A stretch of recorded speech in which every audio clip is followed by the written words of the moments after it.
Sir ನಮಸ್ತೆ, ನನ್ನ ಹೆಸರು ಸರವಣ ಅಂತ, ಆಮ್ ಆದ್ಮಿ ಪಾರ್ಟಿಯಿಂದ. ಸೊ ಕಳೆದ ಒಂದು ಗೌರ್ಮೆಂಟ್ ಬಂದು 40% ಸರ್ಕಾರ ಅಂದರೆ ಪೇಟಿಎಮ್ ಸರ್ಕಾರ ಅಂತ ಹೇಳಿದ್ರು. ಸೊ ಈಗ ಕಾಂಗ್ರೆಸ್ ಸರ್ಕಾರ 60% ಅಂತ ಆಗಿದೆ ಅಂತ ನಮ್ಮ ಒಂದು ಅನಿಸಿಕೆ.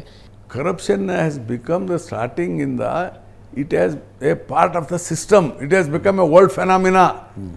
ಏನು ಗೌರ್ಮೆಂಟ್ ಆಫ್ ಇಂಡಿಯಾದಲ್ಲಿ ಇಲ್ವಾ? ಸುಮ್ಮನೆ ಹೇಳ್ಕೊಳ್ಳೋಕ್ಕೆ. ಹಂಗಾದ್ರೆ ಎಷ್ಟು ಹಣ ಖರ್ಚು ಮಾಡ್ತಾರೆ BJP MP ಆದರು, MLA ಆದರು, ಕಾಂಗ್ರೆಸ್, ಎಲ್ಲರಿಗೂ ಗೊತ್ತಿದೆ ಇದು.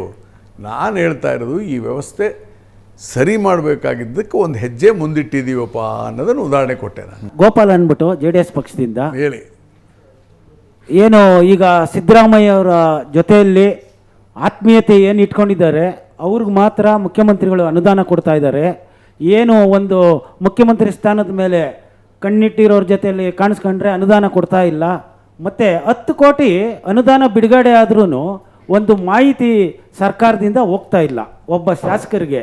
ಇದು ಬಡ ಜನರ ಕಲ್ಯಾಣ ಕಾರ್ಯಕ್ರಮವನ್ನು ಮಾಡಬೇಕಂತ ತೀರ್ಮಾನ ತೆಗೆದುಕೊಂಡಿದ್ದರಿಂದ ನಾವು ಕೊಡ್ತಾ ಇದ್ದೇವೆ. ಅರ್ಹರು ಯಾರಿದ್ದಾರೆ ಅವ್ರಿಗೆ ಹೋಗುತ್ತೆ, ಅನರ್ಹರಿಗೆ ಹೋಗಲ್ಲ.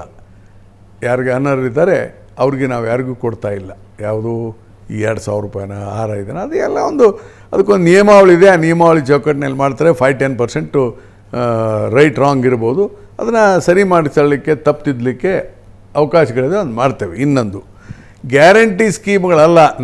ನಾನೇನಾರು ಇನ್ನೂ ಹಣಕಾಸು ಮಂತ್ರಿನೋ ಇನ್ನೊಂದು ಏನಾರು ಆಗಿಬಿಟ್ರೆ ನಾನು ಇದಕ್ಕಿಂತ ಜಾಸ್ತಿ ಕೊಡ್ತೇನೆ. ಯಾಕಂದರೆ ಎಲ್ಲಿಯವರೆಗೆ ಬಡ ಜನರಿಗೆ ನಾವು ಸಂಪೂರ್ಣ ಆಹಾರ, ಸಂಪೂರ್ಣ ಮನೆ, ಸಂಪೂರ್ಣ ಇದನ್ನು ಮಾಡದಿದ್ದರೆ ಅನುಕೂಲ ಆಗಲ್ಲ.